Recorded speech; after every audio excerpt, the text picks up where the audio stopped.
अस्सलाम वालेकुम। आज हम जो हमने 25 नवंबर को टेस्ट कंडक्ट किया था उसके 5 क्वेश्चंस लास्ट लेक्चर में रह गए थे, उनको डिस्कस करेंगे और चैप्टर नंबर 3 की जो प्रॉब्लम्स रिमेनिंग प्रॉब्लम्स हैं उनको डिस्कस करेंगे। ठीक है, तो क्वेश्चन नंबर 21 में मैंने आपसे ये पूछा था कि a car having mass of 400 kilograms is resting on an inclined plane at an angle of 30 degrees. The force of friction between the tires of car and inclined plane is. अब force of friction आप कैसे find करेंगे, उसका आसान तरीका ये है कि आप सबसे पहले क्या करें कि आप फाइंड कर लें कि अगर मिसाल के तौर पर ये फोर्स ऑफ फ्रिक्शन नहीं होती, ठीक है, एक गाड़ी है जो 30 डिग्री के एंगल पर है, ठीक है, और एक इंक्लाइंड प्लेन पर मौजूद है, अगर ये फोर्स ऑफ फ्रिक्शन नहीं होती तो उस वक्त ये गाड़ी जो है वो कितनी एक्सेलरेशन से नीचे आती है। वो एक्सेलरेशन हमें पता है, हम कैसे कैलकुलेट करते हैं, a is equal to G sine theta. ठीक है, यहाँ पर a is equal to G की वैल्यू क्या है 9.8, या मैंने आपको कहा था कि जब भी आप मेरा टेस्ट दे रहे होंगे तो उसमें g की वैल्यू क्या रखेंगे, 10 रखेंगे। ठीक है, तो यहाँ पर g की वैल्यू हम क्या रखेंगे 10 मल्टीप्लाई बाय साइन 30। ठीक है, साइन 30 की वैल्यू क्या होती है 1/2, तो एक्सेलरेशन कितनी आ जाएगी 5 मीटर्स पर सेकेंड स्क्वायर। ठीक है, अगर फ्रिक्शनल फोर्स ऑफ फ्रिक्शन ना होती, ठीक है, फोर्स ऑफ फ्रिक्शन निग्लिजिबल होती या ना होने के बराबर होती, तो उस वक्त गाड़ी के अंदर इतनी एक्सेलरेशन पैदा होती। ठीक है, इसका मतलब है कि कितनी नेट फोर्स होती गाड़ी के ऊपर डाउनवर्ड डायरेक्शन में, ma। गाड़ी का मास मैंने आपको दिया है, कितना है 400। ठीक है, उसको मल्टीप्लाई करेंगे एक्सेलरेशन से, एक्सेलरेशन कितनी आई 5, तो आंसर क्या आएगा, आंसर क्या आएगा 5 4 जा 20। ठीक है, तो आंसर आएगा 2000 न्यूटन। ठीक है, तो अगर फोर्स ऑफ फ्रिक्शन ना होती तो इस गाड़ी के ऊपर डाउनवर्ड डायरेक्शन में जो इसका वेट का जो पैरेलल कंपोनेंट है वो 2000 न्यूटन फोर्स लगा रहा होता। ठीक है, यहाँ आप ऐसा भी कर सकते थे कि इस गाड़ी का वेट मालूम कर लेते और उसका पैरेलल कंपोनेंट मालूम कर लेते, जितना उस गाड़ी के वेट का पैरेलल कंपोनेंट होता उतनी ही फोर्स ऑफ फ्रिक्शन होती। लेकिन मैंने एक दूसरे तरीके से आपको करके दिखाया है कि आप इस तरह से भी इस प्रॉब्लम को सॉल्व कर सकते हैं। तो यहाँ पर आंसर होना चाहिए 2000 न्यूटन। ठीक है, तो 2000 न्यूटन कहाँ है, ऑप्शन ए है, तो 21 जो क्वेश्चन है उसका आंसर होगा ऑप्शन ए। ठीक है, क्वेश्चन नंबर 22 पर आ जाते हैं। The amount of force required to stop a bullet having mass of 10 grams moving with 20 meter per second in 0.1 second is. इसमें क्या पूछ रहा है कि इसको क्लियर कर लेते हैं सबसे पहले।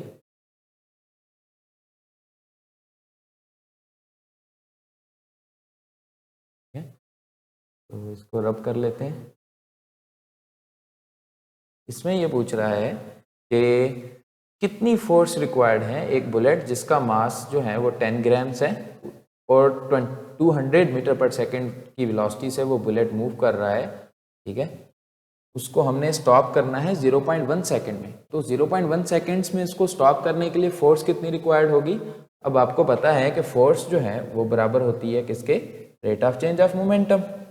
ठीक है, अब स्टॉप करना है, जब भी स्टॉप कर रहे हैं तो चेंज ऑफ मोमेंटम किसके बराबर होगा, मोमेंटम के बराबर। जिस मोमेंटम से वो बुलेट मूव कर रहा था, रेट चेंज ऑफ मोमेंटम जो है वो उस मोमेंटम के इक्वली होगा, क्योंकि फाइनल मोमेंटम जो है वो क्या है, 0 है। ठीक है, तो फोर्स जो है वो हम कैसे फाइंड करेंगे, P upon delta T. Delta T भी हमें गिवन है कि कितने सेकेंड्स में हमने स्टॉप करना है, 0.1 सेकेंड्स में। ठीक है, अब आपको ये पता है कि मोमेंटम किसके इक्वल होता है, मास टाइम्स वेलोसिटी। ठीक है, तो हम क्या करेंगे, मास कितना गिवन है 10 ग्राम्स, अगर इसको किलोग्राम्स में कन्वर्ट करें तो क्या बनेगा 0.001। ठीक है, नहीं ये बनेगा 0.01 किलोग्राम्स। ठीक है, इसको वेलोसिटी से मल्टीप्लाई कर देते हैं, वेलोसिटी कितनी है 200। ठीक है, जब इसको 100 से मल्टीप्लाई करेंगे 0.01 को तो जवाब आएगा 1, और 1 को 2 से मल्टीप्लाई करेंगे तो हमारा मोमेंटम आ जाएगा 2 न्यूटन इंटू सेकेंड, ठीक है। अब 2 को हम क्या करेंगे, 0.1 से डिवाइड करेंगे तो हमें फोर्स मिल जाएगी, क्योंकि मोमेंटम कितना आया 2 Newton into second divided by time हमें कितना गिवन है 0.1 सेकेंड्स, ठीक है। सेकेंड में कैंसिल, जब 2 को 0.1 से डिवाइड करेंगे तो आंसर क्या आएगा 20 न्यूटन, ठीक है। तो 20 न्यूटन फोर्स जो है वो रिक्वायर्ड है इस बुलेट को स्टॉप करने के लिए। इजी क्वेश्चन है, ठीक है। तो हम स्टॉप कर लेते हैं, या हम यहाँ से एक न्यू फाइल ओपन कर लेते हैं।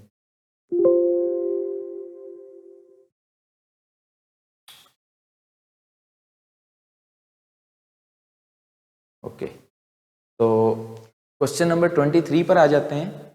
इसमें क्या कहा हुआ है कि 20 peoples are trying to move a truck having a mass of 2000 kilograms. एक 2000 किलोग्राम्स का ट्रक है, उसको 20 लोग उसको मूव करने की कोशिश कर रहे हैं। अगर हर एक बंदा या हर एक पर्सन 100 न्यूटन की फोर्स अप्लाई कर सकता है और ट्रक जो है वो मूव करना जस्ट स्टार्ट हो रहा है, ठीक है।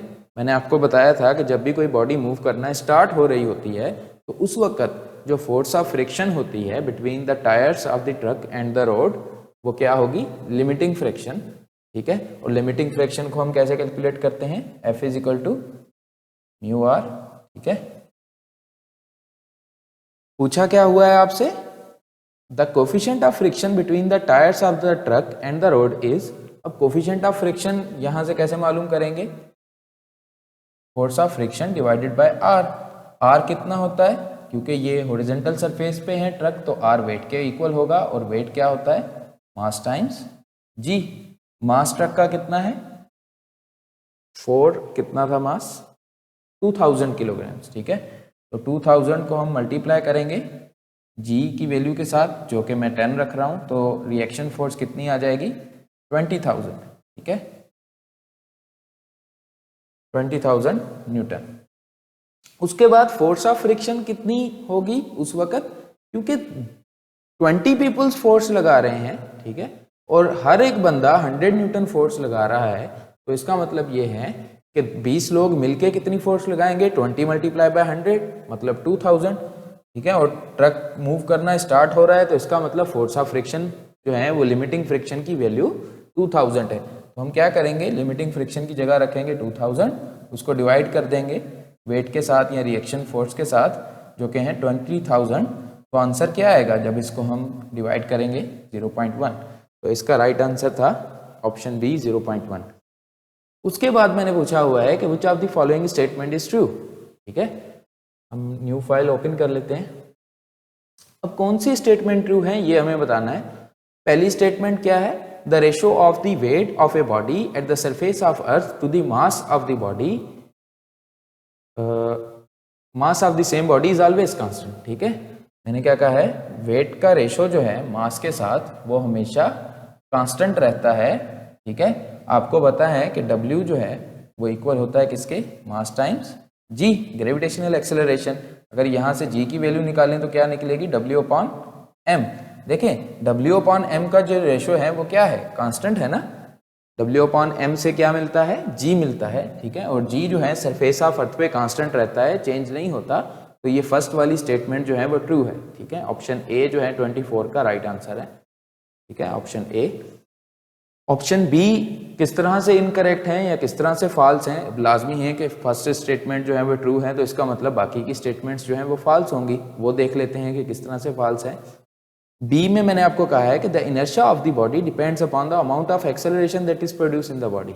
इनर्शिया मैंने कहा था कि किसी भी बॉडी की वो प्रॉपर्टी है, ठीक है, जिसकी वजह से वो चेंज की ऑपोजिशन करता है, ठीक है। और वो प्रॉपर्टी डिपेंड करती है मास पे, ठीक है। इनर्शिया जो है वो मास से डायरेक्टली प्रोपोर्शनल है, ठीक है, एक्सेलरेशन पर डिपेंड नहीं करती। तो इस वजह से ये स्टेटमेंट जो है वो इनकरेक्ट है। ऑप्शन सी के अंदर मैंने कहा है कि in all type of system the total momentum of the system is always constant. तो हमने ये पढ़ा था कि सिर्फ आइसोलेटेड सिस्टम्स के अंदर टोटल मोमेंटम जो है वो कंजर्व रहता है, ऑल टाइप ऑफ सिस्टम्स के अंदर कंजर्व नहीं रहता। तो ऑप्शन सी भी इस वजह से इनकरेक्ट है। उसके बाद लास्ट क्वेश्चन में मैंने ये कहा था कि which of the following statement is false about the equations of motion. जो हमने रेक्टिलिनियर मोशन इक्वेशंस पढ़ी थी यूनिफॉर्मली एक्सेलरेटेड बॉडीज के बारे में, उनके बारे में मैंने यहाँ पर पूछा हुआ है कि कौन सी स्टेटमेंट फॉल्स है।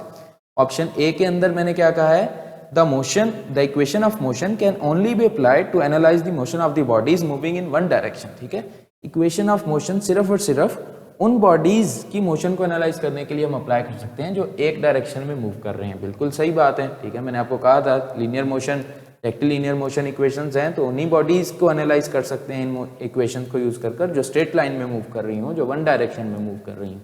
ठीक है, ऑप्शन बी के अंदर मैंने क्या कहा है, तो ये स्टेटमेंट जो है वो ट्रू है, फॉल्स नहीं है। हमने फॉल्स स्टेटमेंट निकाल के देनी है, तो ऑप्शन ए जो है वो आंसर नहीं होगा।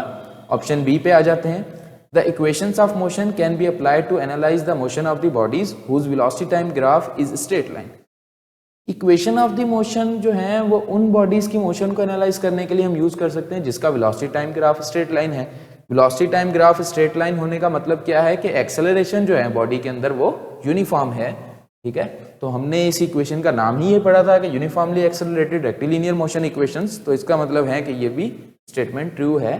वो बॉडीज जो यूनिफॉर्म एक्सेलरेशन से मूव कर रही हैं उन बॉडीज की मोशन को एनालाइज करने के लिए हम ये इक्वेशंस यूज कर सकते हैं। ठीक है, सी ऑप्शन में मैंने क्या कहा था, the equations of motion can not be applied to analyse the motion of the bodies whose displacement type graph is not a straight line. ठीक है, यहां पर ये थोड़ा सा ट्रिकी है कि मैंने क्या कहा, इक्वेशंस ऑफ मोशन अप्लाई नहीं हो सकती इस तरह की बॉडीज की मोशन को एनालाइज करने के लिए जिसका displacement type graph straight line नहीं है। ठीक है, जब बॉडी के अंदर एक्सेलरेशन होगी तो लाजमी बात है कि डिस्प्लेसमेंट टाइम ग्राफ जो है वो स्ट्रेट लाइन नहीं होगा। Displacement time graph straight line सिर्फ और सिर्फ उस सिचुएशन के अंदर होता है जब बॉडी की जो वेलोसिटी है वो, ये स्ट्रेट लाइन तब होता है जब वेलोसिटी जो है वो यूनिफॉर्म हो। ठीक है, अब लाजमी है कि जब बॉडी के अंदर एक्सेलरेशन होगी, क्योंकि ये इक्वेशंस जो हैं वो ऐसी बॉडी की मोशन को भी एनालाइज कर सकती हैं जिस बॉडी के अंदर एक्सेलरेशन है। जब बॉडी के अंदर एक्सेलरेशन है तो लाजमी है कि डिस्प्लेसमेंट टाइम ग्राफ जो है वो स्ट्रेट लाइन नहीं होगा। ठीक है, तो ये जो स्टेटमेंट है ये फॉल्स है, क्योंकि भले ही displacement time graph straight line ना हो तब भी हम ये इक्वेशंस जो हैं ऐसी बॉडीज की मोशन के लिए अप्लाई कर सकते हैं। ठीक है, तो ऑप्शन सी जो है 25 का राइट आंसर होगा। ठीक है, मैं इस वीडियो को पास करता हूं और हम अपने लेक्चर को ओपन करते हैं। जो हमारी चैप्टर नंबर 3 की प्रॉब्लम्स हैं मैं ओपन कर फिर प्ले करता हूं। ओके, सो अब हमने कुछ प्रॉब्लम्स जो हैं वो चैप्टर नंबर 3 की वो छोड़ दी थी, क्लास के अंदर रह गई थी, तो उनको डिस्कस कर लेते हैं। ठीक है, उसके अंदर प्रॉब्लम नंबर 16 तक हमने जो है वो सॉल्व कर ली थी प्रॉब्लम्स। प्रॉब्लम नंबर 17 को सॉल्व कर लेते हैं। प्रॉब्लम नंबर 17 में हमसे पूछा क्या हुआ है, in the figure find the acceleration of the masses and tension in string. ठीक है, दो मासेस हैं। ठीक है, इस तरह की अरेंजमेंट में यहाँ पर अरेंज किए हुए हैं और पूछा हुआ है कि ये मास कितनी एक्सेलरेशन से नीचे जा रहा होगा और ये जो मास है ये कितनी एक्सेलरेशन से इस डायरेक्शन में मूव कर रहा होगा। और दूसरी बात क्या पूछी हुई है कि स्ट्रिंग के अंदर टेंशन जो है वो कितनी होगी। ठीक है, तो हम कैसे मालूम करेंगे।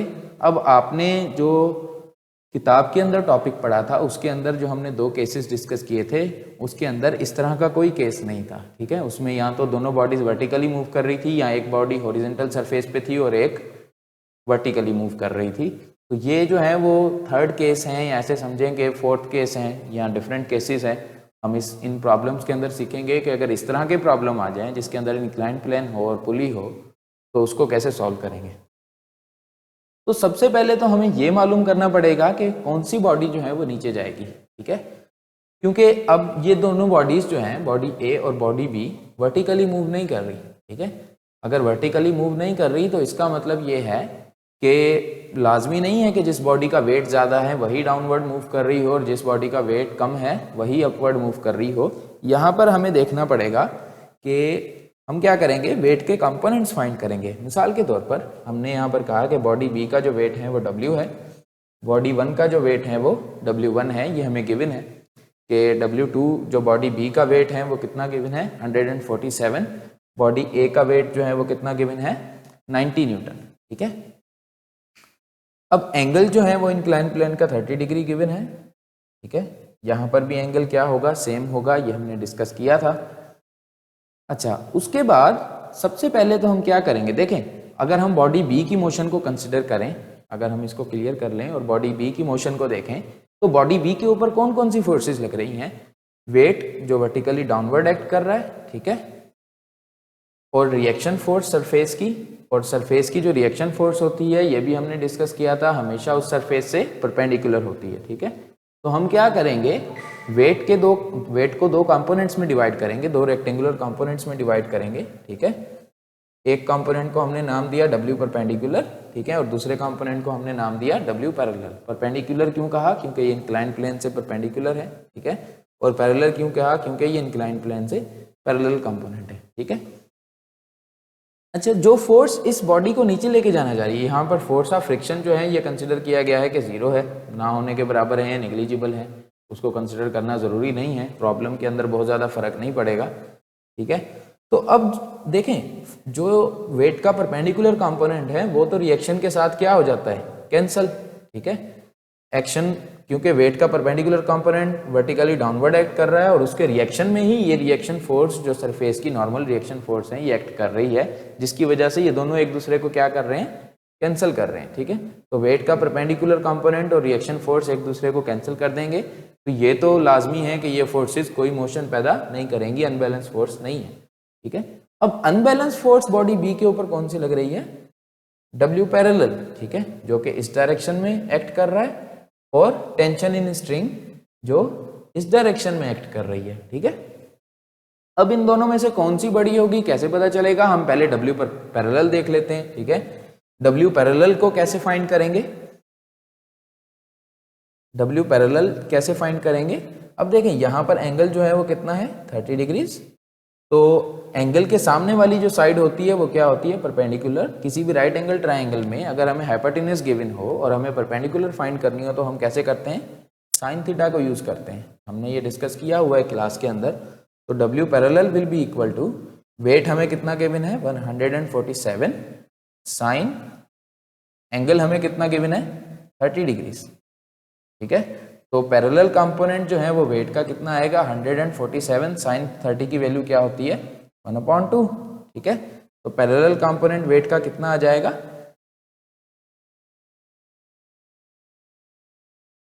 73.5 न्यूटन, ठीक है।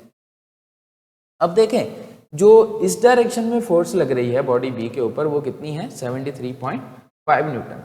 अब देखते हैं कि बॉडी ए के ऊपर वर्टिकली कितनी फोर्स लग रही है डाउनवर्ड डायरेक्शन में 90 न्यूटन, ठीक है। तो इसका मतलब ये है कि बॉडी बी के ऊपर डाउनवर्ड डायरेक्शन में फोर्स ज़्यादा है, बॉडी ए के ऊपर डाउनवर्ड डायरेक्शन में फोर्स ज़्यादा है, और बॉडी बी को जो डाउनवर्ड डायरेक्शन में फोर्स लेके जाना चाह रही है, जो वेट का पैरेलल कंपोनेंट है, उसकी फोर्स जो है वो कम है। तो लाजमी है कि बॉडी ए जो है वो नीचे की तरफ मूव करेगी और बॉडी बी ऊपर की तरफ मूव करेगी। तो ये हमें पता चलने के बाद हम प्रॉब्लम को आगे जाके चलते हैं, ठीक है। हमने क्या किया, सबसे पहले तो बॉडी ए का मास फाइंड करेंगे और बॉडी बी का मास फाइंड करेंगे, ठीक है, क्योंकि मासेस जो हैं उनका पता होना लाजमी है, वो इक्वेशंस के अंदर यूज होंगी, इसलिए हमने सबसे पहले मासेस फाइंड कर लिए। बॉडी ए का मास कैसे निकालेंगे, आपको पता है कि वेट क्या होता है, अब आपको पता है कि वेट क्या होता है mg, ठीक है। हम बॉडी 1 की बात कर रहे हैं तो W1 लिखा और M1 लिखा, तो W1 कितना है 98 था, ठीक है। अगर पिछली स्लाइड पे जाके देखें आप तो यहाँ पर 90 लिखा हुआ है मिस्टेक से, यहाँ 98 होगा। हम इसको कंफर्म कर लेते हैं कि कितना है।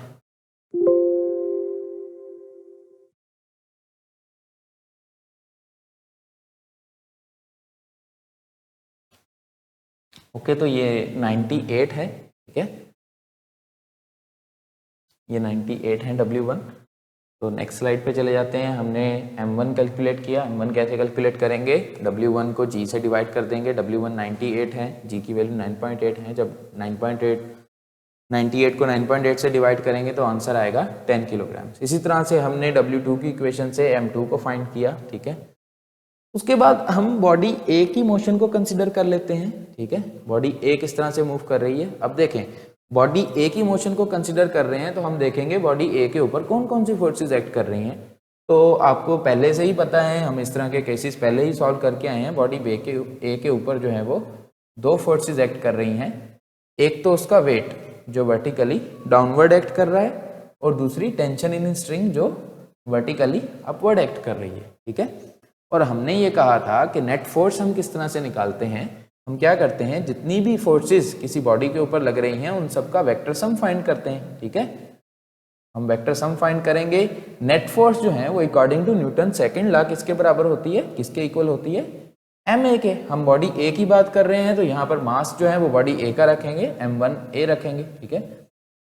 अब बॉडी ए की जो एक्सेलरेशन है वो किस डायरेक्शन में होगी, डाउनवर्ड डायरेक्शन में होगी, इसको हम a1 नाम दे लेते हैं। बॉडी बी की जो डायरेक्शन है वो इस डायरेक्शन में होगी, इसको हम a2 नाम दे लेते हैं, ठीक है।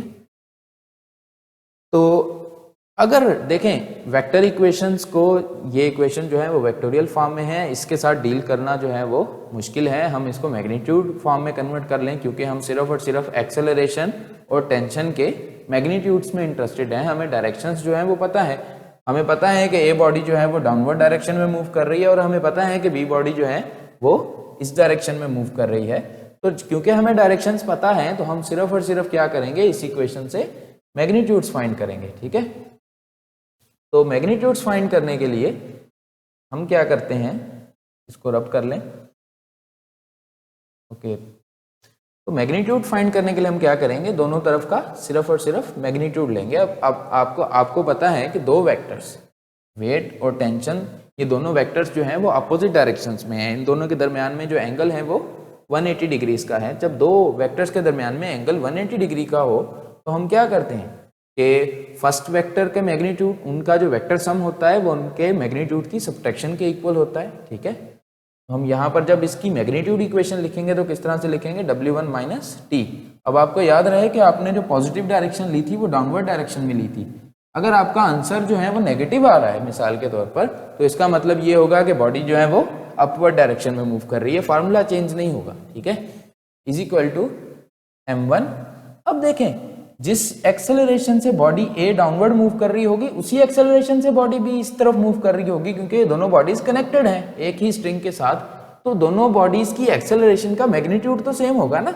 अगर हम कहें कि a1 वेक्टर इसका मैग्नीट्यूड इक्वल होगा a2 वेक्टर, मतलब सेकंड बॉडी की एक्सेलरेशन का मैग्नीट्यूड के, और ये दोनों किसके इक्वल होंगे, अगर हम उनको नाम दे लेते हैं, जनरली a नाम दे लेते हैं मिसाल के तौर पर, तो इक्वेशन क्या बन जाएगी, W1 minus T is equal to M1a, ठीक है।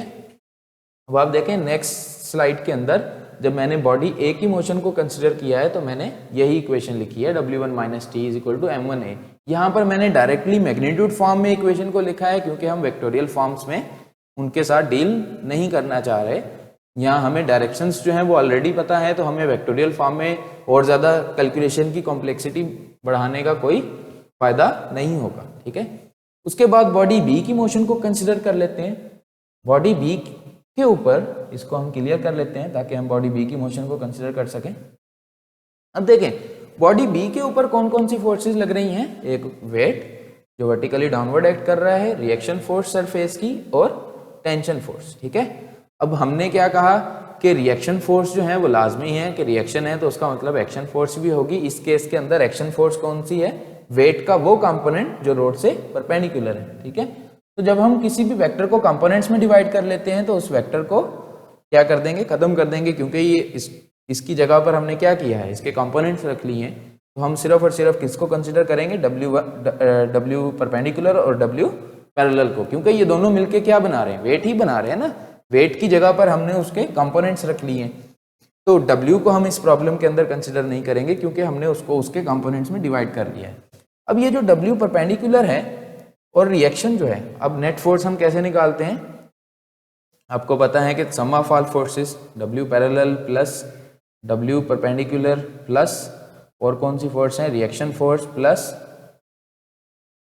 Tension in string is equal to according to Newton second law net force किसके बराबर होती है, ma, ठीक है। यहाँ पर एक्सेलरेशन क्या होगी, a2, और मास जो है वो बॉडी का क्या है, m2 है, ठीक है।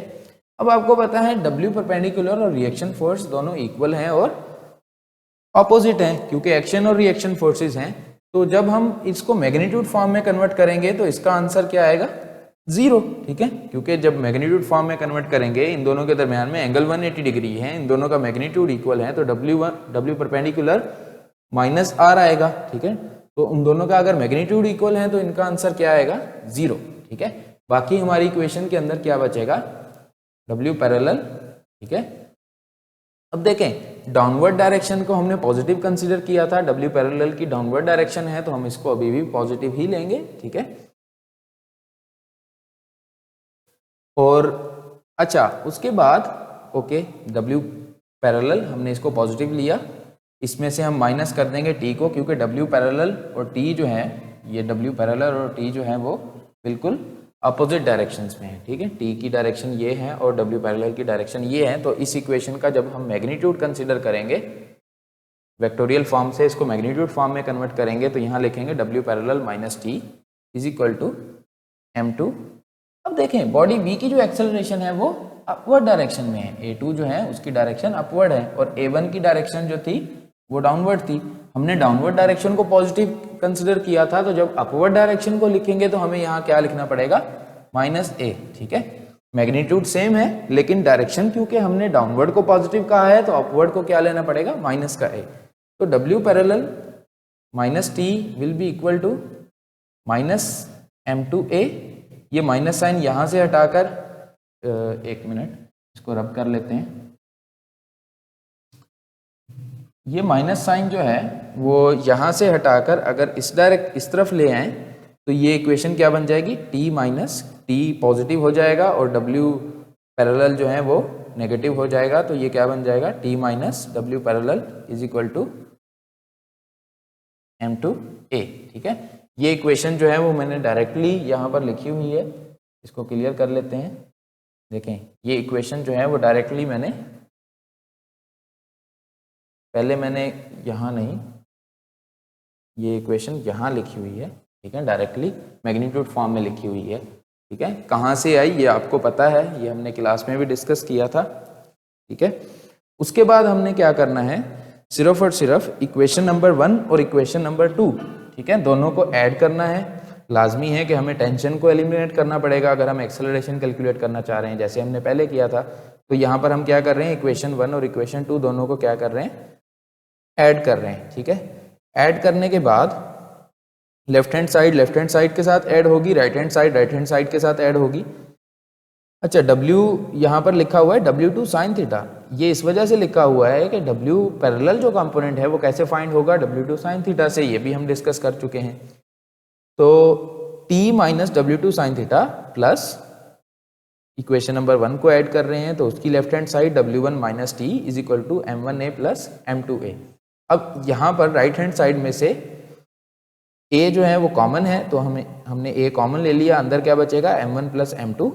लेफ्ट साइड में से T यहाँ देखें पॉजिटिव है और यहाँ नेगेटिव है, तो T माइनस T का आंसर क्या होगा? 0। बाकी क्या बचेगा? Minus W2 sine theta plus W1, ठीक है। तो एक्सेलरेशन की वैल्यू क्या आ जाएगी? Minus W2 sine theta plus W1 upon M1 plus M2, ठीक है। अब जो गिवन वैल्यूज हैं उनको पुट कर लेते हैं। W2 की वैल्यू क्या गिवन थी? 147। एंगल कितना गिवन था? 30 डिग्रीज। बॉडी A का जो वेट है W1 वो कितना गिवन था? 98। मासेस जो हमने कैलकुलेट किए थे वो कितने किए थे? M1 10 और M2 15। जब ये सारी वैल्यूज को हम पुट करेंगे तो हमें आंसर क्या मिल जाएगा? एक्सेलरेशन का 0.98 मीटर्स पर सेकंड स्क्वायर। अब ये जो एक्सेलरेशन की वैल्यू आई, इसको आप किसी भी इक्वेशन में, इक्वेशन नंबर 1 में पुट कर दें या इक्वेशन नंबर 2 में पुट कर दें, तो आपको टेंशन इन स्ट्रिंग मिल जाएगी, ठीक है। आप इंडिपेंडेंट फार्मूला भी टेंशन इन स्ट्रिंग का बना सकते हैं, लेकिन हम क्योंकि प्रॉब्लम सॉल्व कर रहे हैं, हमने कोई फार्मूला डिजाइन नहीं करना यहाँ पर, तो हम इसलिए क्या कर रहे हैं कि डायरेक्टली इक्वेशन नंबर 1 के अंदर पुट कर हम आंसर ले लेंगे, ठीक है। इक्वेशन नंबर 1 के अंदर पुट करेंगे तो क्या बन जाएगा? 98 minus T is equal to 10 into 0.98। बाकी वैल्यूज भी हमने इक्वेशन नंबर 1 के अंदर पुट कर दी। W1 की वैल्यू हमने पुट कर दी, M1 की वैल्यू हमने पुट कर दी। तो ये 98, ये 0 यहाँ पर जो है वो मल्टीप्लाई हो रहा है, ठीक है। उसके बाद ये T जो है वो यहाँ माइनस का है, वहाँ जाकर क्या हो जाएगा? प्लस का हो जाएगा, ठीक है। और ये 10 मल्टीप्लाई बाय 0.98 क्या हो जाएगा 9.8, और यहाँ ये 9.8 प्लस का है, वहाँ जाकर माइनस का हो जाएगा, तो ये क्या हो जाएगा 98 minus 9.8 is equal to T. अब 98 में से 9.8 माइनस करेंगे तो टी का आंसर क्या आ जाएगा 88.2। ठीक है, तो ये बहुत इजी प्रॉब्लम था। उसके बाद नेक्स्ट प्रॉब्लम्स जो हैं वो 2 प्रॉब्लम्स हम नेक्स्ट क्लास के अंदर सॉल्व करेंगे। ठीक है, तो this is it for today, thank you very much.